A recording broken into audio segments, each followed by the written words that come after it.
तुमच्या शेताच्या लांबीनुसार तुम्ही कोणती ठिबक वापरावी अशी एक व्हिडिओ मी बनवली होती।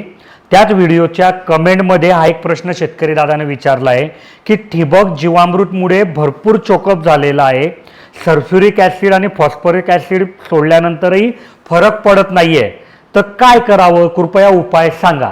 तर हे बघा, जीवामृत सोडल्यामुळे ठिबक सिंचन बंद पडतं, हे भरपूर ठिकाणी शेतकऱ्यांना अनुभव येतो। तर हे का होतं, कारण तुमच्या जीवामृतमध्ये जर ते शेणाचे वगैरे काही कण राहून गेले असतील ना, तर ते तुमचे ड्रिपर बंद करतात। तर तुम्ही कुठल्याही प्रकारचं जीवामृत वापरण्याच्या आधी ते व्यवस्थित गाळून जर घेतलं तर हा प्रॉब्लेम तुम्हाला येणार नाही। दुसरं की कुठलंही जीवामृत वगैरे दिल्यानंतर किंवा रासायनिक खत सुद्धा दिल्यानंतर थोडंसं 5 मिनिटं 10 मिनिटं नळ्या स्वच्छ करून घेतल्या पाहिजे स्वच्छ पाण्याने, की जेणेकरून त्याचे ट्रेसेस तिथे राहणार नाही।